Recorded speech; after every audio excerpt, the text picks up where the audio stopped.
Hi, everyone. I'm Mike Stull, And I'm Madison Connor. and welcome to our new podcast called Benefits Bites, where we'll look at those topics in the marketplace that deserve a little bit more attention and try to talk about them in more of a brief type of conversation. If we think Mike can do that. Right. I'm going to try my best. I'm not known for my brevity, but I'll try my best to keep it high level. So, Madison, what are we going to talk about today? For our first episode, we wanted to do just a lay of the land of the industry, the PBM landscape, as briefly told by Mike. So as we start, let's start with the big three. Just give us a lay of the land. What are the industry dynamics impacting the big three? What should we be thinking about when it comes to the big three currently? Well, I think the first thing to think about is what are employers that utilize the big three, what are they dealing with?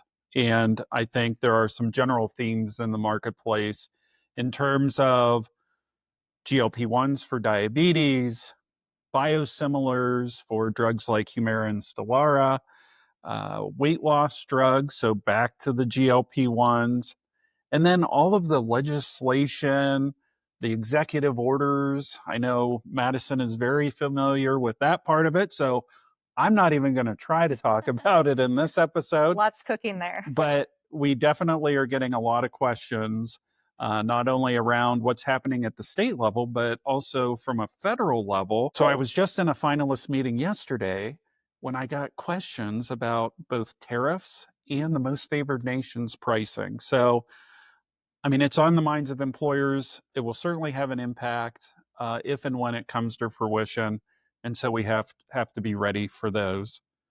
But as we think about the big three PBMs, they control 80% of the marketplace. They are the ones that have the value. So when employers think about how do I get the best pricing out there on an aggregate basis, those are the entities that they go to, and typically they will access those big three PBMs in one of a few ways. So they can go direct to the big three PBM. They can work through a coalition like ours. They can work through their health plan, so a carved in arrangement, or they can work through a mid market PBM. And some people may pause and say, well, wait a minute, those are different PBMs. And yes, they are. But at the end of the day, what really makes them what gives them the table stakes to be in the game per se is the rebate contracts that they're able to access through aggregators that are all run by the big three PBMs. So it's an interesting dynamic in the marketplace. You have mid-market PBMs that are actively bashing the big three, but also at the same time utilizing their rebate aggregators. So again, really interesting dynamic that's out there. Certainly, the big three are under a lot of pressure. A reminder, they're all publicly traded companies. They're all part of these huge conglomerations now.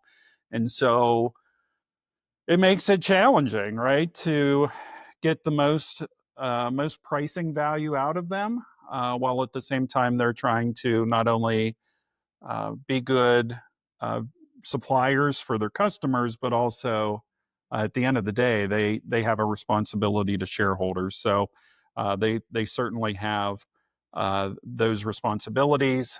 And I would say, as we think about the big three, typically, as I mentioned, solid pricing, solid ability to provide service at scale, but not the fastest moving. And in an environment where we have change all the time, sometimes that slowness ends up being frustrating for employers. So I think that's the general state of the big three. Absolutely.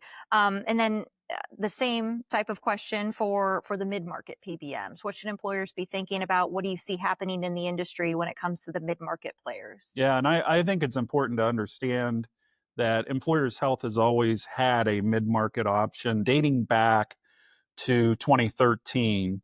So that's when, we had a one PBM relationship up until that time.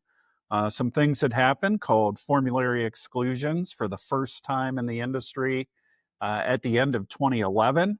So we decided we want to go out and let's look for an alternative option, and let's not pick one of the big three for that option. And so we selected Catamaran, which ultimately ended up being bought by OptumRx. So it was good intentions. We ran with Catamaran for a few years until it was acquired by Optum. Back in 2019, we went back to the marketplace looking to fill that need of a more flexible, more transparent PBM option. Ended up selecting Envision RX, which rebranded itself as Elixir. We launched that January 1st of 2020, so fantastic timing. Great timing in terms of launching a new product. And it didn't, as you can imagine, we didn't have a lot of traction that first year. And ultimately, it ended up getting mixed up in the Rite Aid bankruptcy, put it on pause for a while, but we've been relaunching with MedImpact, which acquired Elixir. So that's something that we're focused on for 2026 and moving forward. So I say all that because typically Caremark has been, and CVS now has been, our longest standing relationship. And sometimes we get associated with just being a collective that uses a big three PBM, but we've had that mid-market option because we understand that there are unique things that each one does that may meet the unique needs of our clients and prospects. So some may look at how do you manage drug mix differently. Some provide more flexibility.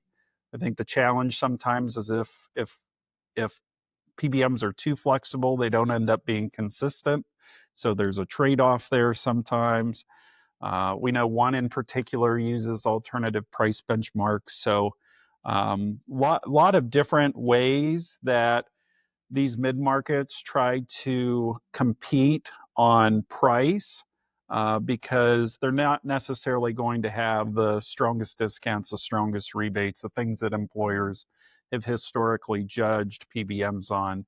They don't necessarily have that. And so they have to make it up somewhere. Where are they going to make up that savings? It's typically through one of these other areas. And sometimes that requires more disruption. And some employers are willing to go for it. And they want to take advantage of opportunities as they present themselves in the marketplace. And so these are good options for them. Mm-hmm. And providing a vehicle for them to explore those options is Yep. key. Yep. Absolutely. And lastly, how about the disruptors in the marketplace? And do you see this disruption taking hold? Yeah, I think, the big disruption here recently has been transparency. And so the Mark Cubans of the world, the Good RXs of the world have made price transparency more front and center. And certainly I expect that will continue to take hold.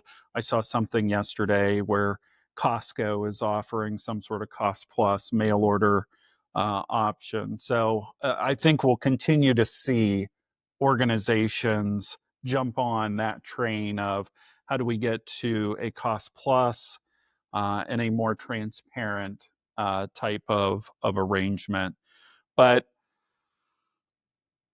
drug pricing gets a lot of attention, particularly right now.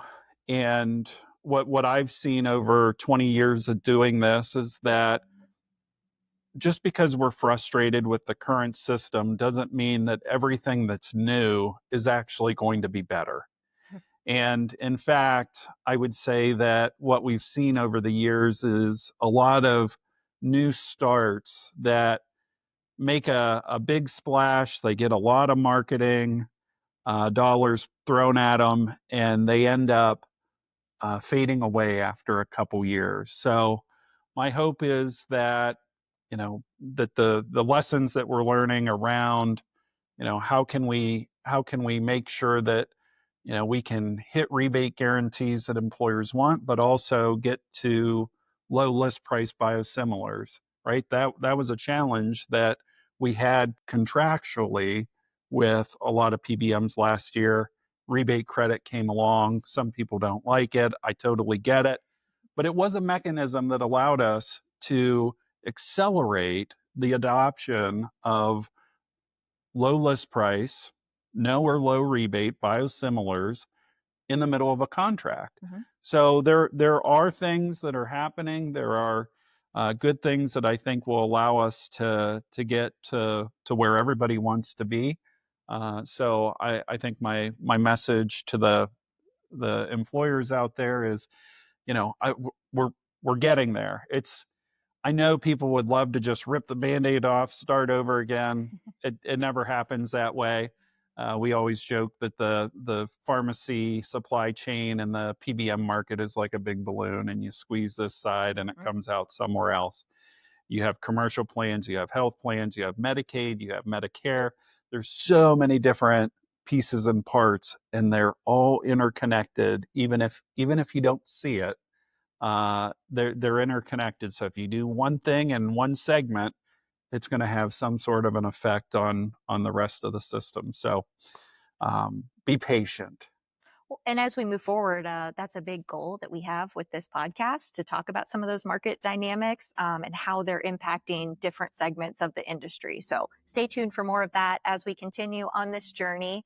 And lastly, Mike, to wrap it up, what are the one or two action items, three at a maximum, that you want employers to know about the industry right now? Well, I think one, it's definitely changing, Mhm. and it is complex. Sometimes by design, sometimes by necessity.